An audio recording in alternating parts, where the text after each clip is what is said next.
18,000 fans packed into one of the world's most iconic venues, completely unaware they were about to witness either the greatest performance of Whitney Houston's career or her total collapse.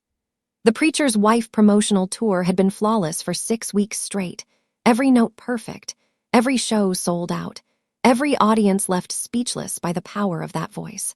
But 20 minutes before showtime on this particular night, Bobby Brown burst through the backstage security with bloodshot eyes and whiskey on his breath, and the words he was about to say would force Whitney to make an impossible choice. Stay married to the man she loved, or save what was left of herself. Protect her family, or reclaim her voice. Be Bobby's wife, or be Whitney Houston. And she had exactly 60 seconds to decide before 18,000 people expected her to walk on that stage and sing like an angel. December 1996 was supposed to be Whitney Houston's triumphant comeback moment. The Preacher's Wife soundtrack had just been released, featuring some of the most powerful gospel performances of her career, and the film itself was being positioned as her return to wholesome, family-friendly entertainment after years of tabloid speculation about her personal life. Whitney was 33 years old, at the peak of her vocal abilities, and desperate to prove to the world that she was still America's sweetheart, still the girl with the once-in-a-generation voice, still worthy of the crown that had been placed on her head a decade earlier. But behind the sequined gowns and perfect smile, Whitney was fighting a battle that no one in that arena could see. Her marriage to Bobby Brown, which had begun as a passionate love story in 1992, had slowly transformed into something darker, more complicated, more destructive than anyone outside their inner circle could have imagined.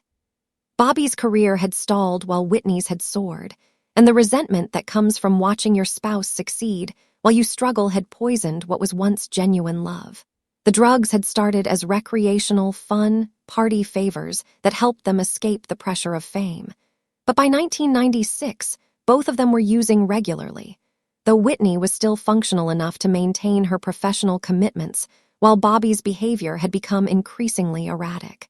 The marriage everyone thought was destroying Whitney was actually the only thing keeping her tethered to reality, and the night Bobby showed up drunk at Madison Square Garden was the night she would have to choose between saving him and saving herself. Whitney's assistant, Robin Crawford, had been trying to keep Bobby away from Whitney before shows for months, knowing that his presence always seemed to destabilize her, to pull her back into the chaos she was trying to escape when she stepped into her performer persona. But Bobby had somehow gotten past security, had somehow convinced or bullied or charmed his way into the backstage area, and now he was standing outside Whitney's dressing room, pounding on the door with enough force that everyone in the corridor could hear it. Robin moved to intercept him, placing herself between Bobby and the door, her voice firm but not unkind as she reminded him that Whitney needed to focus, needed to prepare, needed to be left alone in the hour before a performance. Bobby's response was to push past her with surprising strength, to slam open the dressing room door so hard it hit the wall behind it, and to stand there swaying slightly as he stared at his wife, who was sitting at her makeup mirror in a white silk robe, her hair half done, her eyes wide with a mixture of fear and resignation. The argument that followed was not loud or dramatic in the way people might expect from two celebrities fighting. It was worse than that. It was quiet, intense, personal, the kind of argument that happens between two people who know exactly how to hurt each other because they have spent years learning each other's vulnerabilities. Bobby told Whitney that he could see it in her eyes, could see that she was pulling away from him, could feel that she was choosing her career over their marriage, and he needed to know right now, before she walked out on that stage, whether she was still his wife or whether she had already decided to leave him. Whitney, still sitting at her mirror, makeup half applied, responded in a voice so soft that Robin, standing in the doorway trying to decide whether to call security, could barely hear her. She told Bobby that she had never stopped loving him, had never stopped believing in him, but that she was drowning and she needed him to help her instead of pulling her deeper underwater. Bobby's face crumpled at those words, and what happened next revealed the complicated truth about their relationship that no tabloid had ever captured accurately. Bobby Brown did not storm out in anger. He did not throw things or make threats or behave like the villain the media had painted him to be. Instead, he dropped to his knees in front of Whitney, put his head in her lap, and began to cry. Not the performative tears of someone trying to manipulate, but the genuine, broken sobs of a man who knew he was losing the only person who had ever really seen him, who had ever loved him for who he was rather than what he could do for them. Whitney, her own tears now streaming down her face and ruining the makeup that her artist had spent an hour perfecting, put her hands in Bobby's hair and held him while he cried. And Robin Crawford, watching from the doorway, realized that this was not a simple story of an abusive husband and a victimized wife.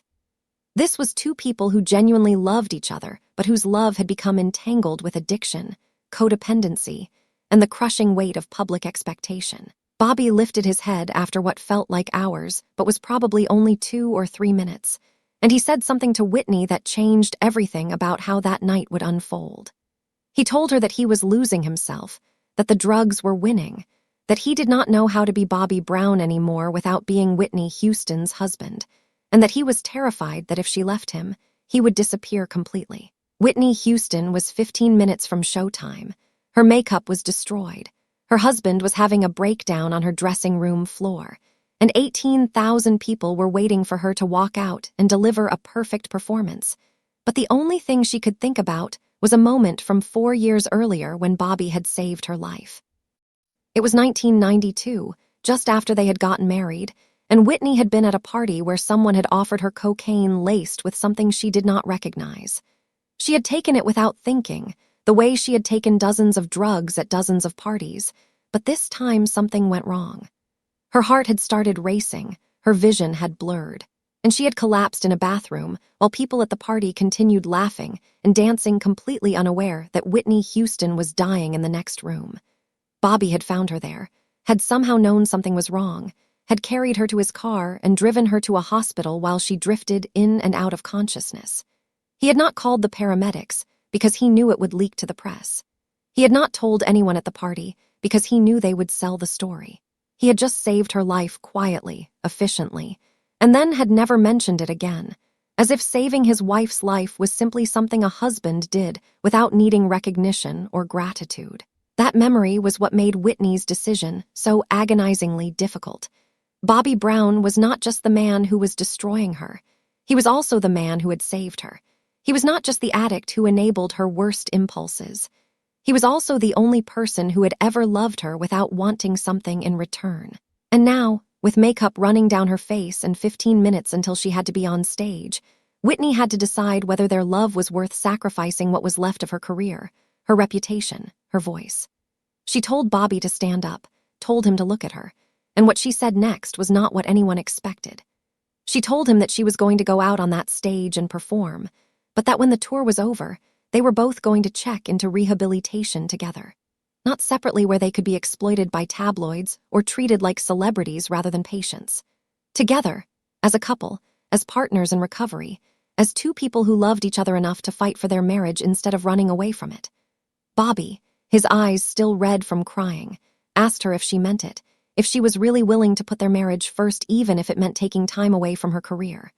Whitney nodded, and then she did something that Robin Crawford had never seen her do before. She stood up, walked to her makeup table, and very deliberately wiped all of the destroyed makeup off her face, removing the mask of Whitney Houston, the performer, and revealing Whitney Houston, the woman. The stage manager appeared in the doorway, his face panicked as he announced that she was now 10 minutes late, and the crowd was getting restless. Whitney told him she needed 5 more minutes, and when he started to protest, she cut him off with a look that made it clear the 5 minutes was not negotiable. She turned back to Bobby and told him that she needed him to do something for her, something that would prove he was serious about recovery, about their marriage, about fighting instead of giving up. She needed him to sit in the audience during her performance, stone-cold sober, and watch her sing every song knowing that each note was for him, that she was choosing him even as she was choosing herself.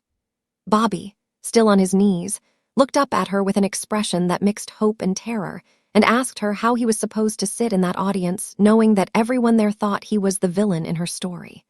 Whitney's response was simple and devastating. She told him that maybe it was time for both of them to stop caring what everyone else thought and start caring about what they knew to be true. What Whitney Houston did next shocked her entire team, violated every rule of professional performance, and became the most emotionally raw concert moment of her career. But it also saved her marriage for another 14 years.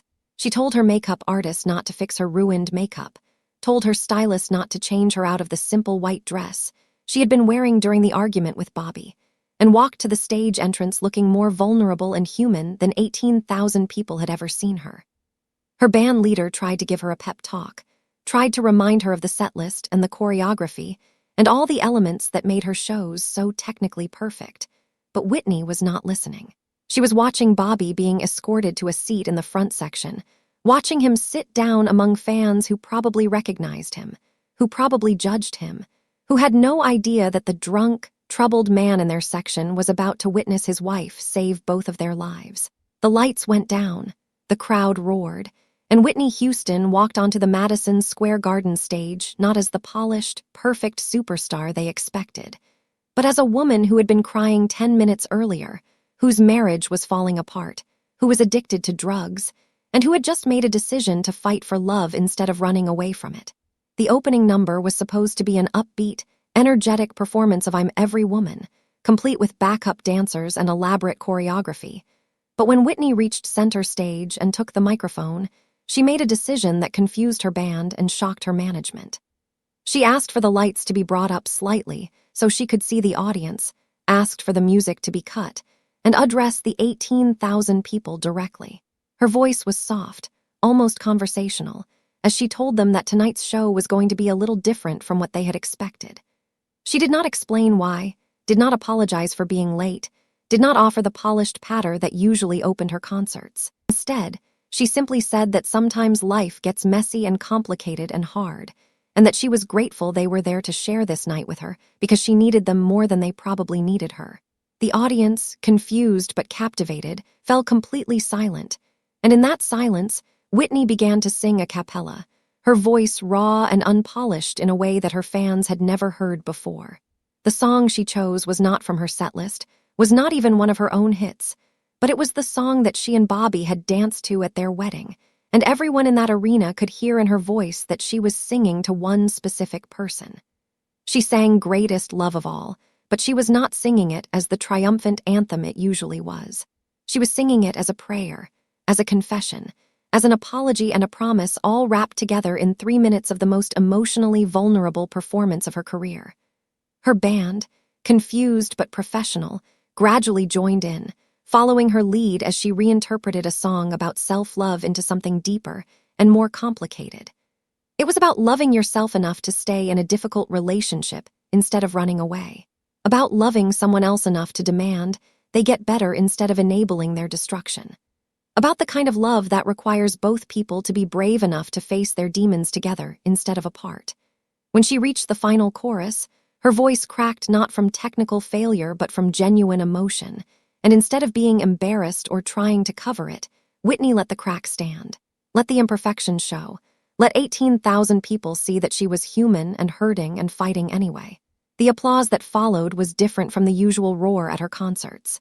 It was respectful, almost reverent, the sound of people who recognized they were witnessing something sacred rather than just entertaining. Whitney, standing center stage with tears on her face and her voice still shaking, looked directly at Bobby in the front section and saw that he was crying too, and in that moment, something shifted between them. Not fixed, not healed, but shifted in a way that gave them both hope that maybe love could be enough if they were willing to fight for it.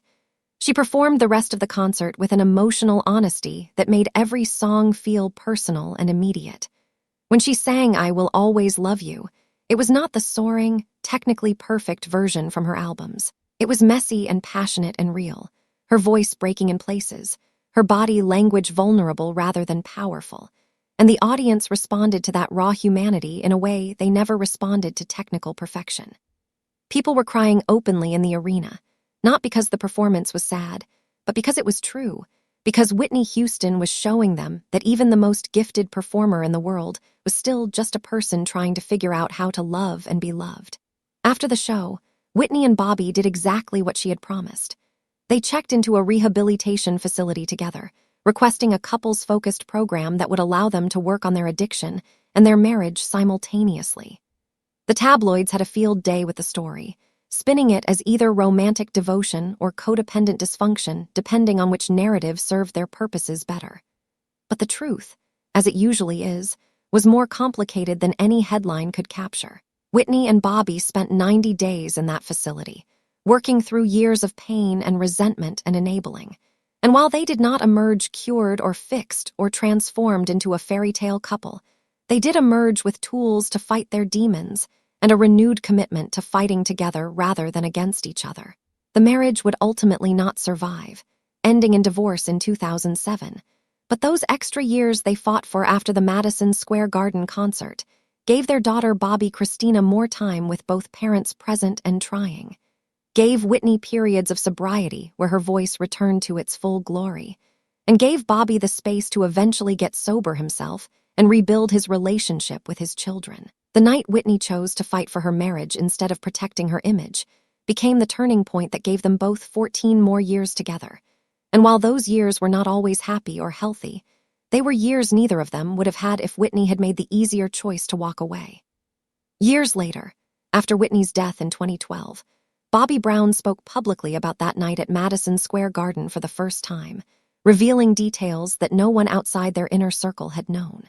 He described how close he had come to leaving the arena that night, how he had been sitting in that front row seat feeling the judgment from everyone around him, how he had been ready to just disappear from Whitney's life because he believed everyone who said he was destroying her.